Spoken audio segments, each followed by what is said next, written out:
مجموعی طور پر ایک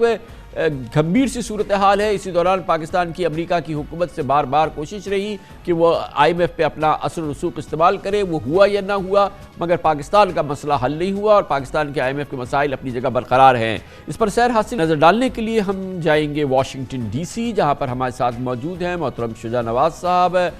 فیلو رہ چکے اٹلانٹک کاؤنسل کے، اس کے علاوہ کئی کتابوں کے پاکستان کے حوالے سے مصنف ہیں، اور پاکستان کے علاوہ اس سے پہلے جناب شجاع نواز سابق ڈویژن چیف بھی رہ چکے ہیں انٹرنیشنل مانیٹری فنڈ یعنی کہ آئی ایم ایف کے۔ بڑی نوازش شجاع نواز صاحب آپ نے ہمیں جوائن کیا ہے۔ یہ فرمائیے گا کہ جو پاکستان کا انٹرنل ٹرموائل ہے، ادر دین دا اکنامک جو اس وقت کرائسس ہے، وہ کتنا پاکستان کی آؤٹ لک کو انٹرنیشنل کمیونٹی میں امپیکٹ کر رہا ہے، اور ساتھ ساتھ اب جو ایک نئے ڈاؤٹس ہوئے ہیں کہ پاکستان میں سٹیبلٹی، ٹرانسفر آف پاور، آئندہ الیکشنز، اس پر بھی بڑے سیریس ڈاؤٹ سامنے آ گئے، کیونکہ الیکشن کمیشن بالکل ایسا لگ رہا ہے کہ وہ الیکشن کی بات بھی جو ہے وہ جو ہماری پولیٹیکل لیڈرشپ ہے اس کے ساتھ الائن ہو کے وہ بالکل الیکشن کو ایک طرف بالکل پھینک دیا گیا ہے، اور عام یہ خیال یہی ہے کہ پتہ نہیں اکتوبر میں بھی الیکشن کرانا چاہتے یا نہیں کرانا چاہتے، اور ایک بار الیکشن ڈیفر ہو جائے ایگزیکٹو تھاٹ پروسیس سے پھر تو ایک عجیب ہی وہ، تو یہ بھی امپیکٹ کر رہا ہے پاکستان کے آؤٹ لک کو انٹرنیشنل کمیونٹی میں۔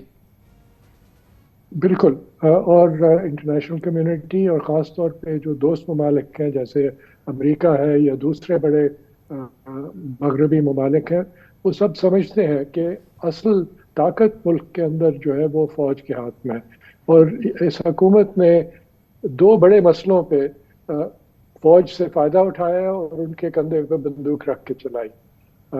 اول تو پشاور کی جو بامنگ تھی مسجد کی، اس کے بعد ایک نیشنل ایکشن پلان کی بات ہوئی، اور وہ بات پھر وہاں کی وہیں چھوڑ دی۔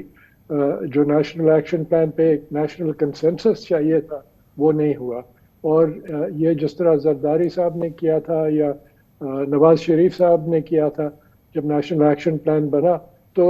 وہ فوج پہ چھوڑ دیا کہ آپ اپنی جو مہم ہے وہ جاری کریں اور ہم آپ کے ساتھ بعد میں مل جائیں گے۔ آج تک اس پہ کوئی نئی بات نہیں ہوئی۔ دوسرا الیکشنز کا جو مسئلہ ہے، یہ بھی انہوں نے فوج کے کندھے پہ بندوق چلائی، کیونکہ ڈی جی ایم او جو ہیں انہوں نے کہا کہ ہم سیکیورٹی کے لیے فوج نہیں دے سکتے کیونکہ سیکیورٹی کی صورتحال ملک کے اندر کافی خراب ہے۔ تو یہ جو الیکشن کمیشن نے سہارا لیا اور حکومت نے سہارا لیا، وہ فوج کا سہارا لیا۔ اس سے ظاہر ہوتا ہے کہ شاید فوج چاہتی ہے کہ اس حکومت کو اپنی پوری ٹینیئر کمپلیٹ کرنی چاہیے اور پھر الیکشنز ہو، لیکن پھر ایک کیئر ٹیکر گورنمنٹ آئے گی اور دیکھنا یہ ہوگا کہ وہ کب الیکشن کرائیں یا کرا سکتی ہے، اور کیا صورتحال سیکیورٹی کی بہتر ہو جائے گی اکتوبر تک۔ تو الیکشن کے حوالے سے جو نئی سچویشن آئی ہے اس میں تو آپ نے دیکھا کہ جو سپریم کورٹ کا آرڈر تھا، پھر پاکستان کی کانسٹیٹیوشن کی سلسلے میں جو ریکوائرمنٹ ہے، پھر آپ دیکھ رہے ہیں کہ کیمپین تو بہرحال ہے پی ٹی آئی کے خلاف جو کہ مسلسل چل رہی ہے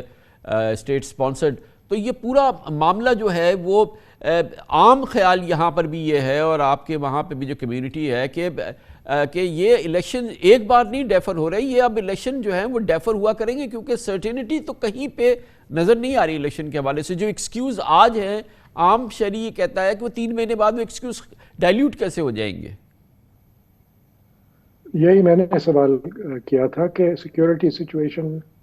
3 مہینے میں کیا بہتر ہو جائے گی، اور کس وجہ سے بہتر ہوگی، کیونکہ ابھی تک نیشنل کنسنسس تو ہے نہیں، دوسری پارٹیوں کو ملا کے بٹھایا نہیں کسی نے،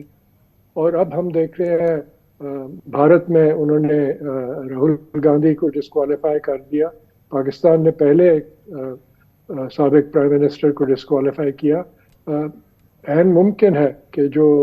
یہ سینکڑوں کیسز جو جاری ہیں اس وقت عمران خان کے خلاف، ان میں سے ڈسکوالیفیکیشن بھی سامنے آ سکتی ہے، تو اس سے ایک سیاسی بحران پیدا ہوگا، اور یہ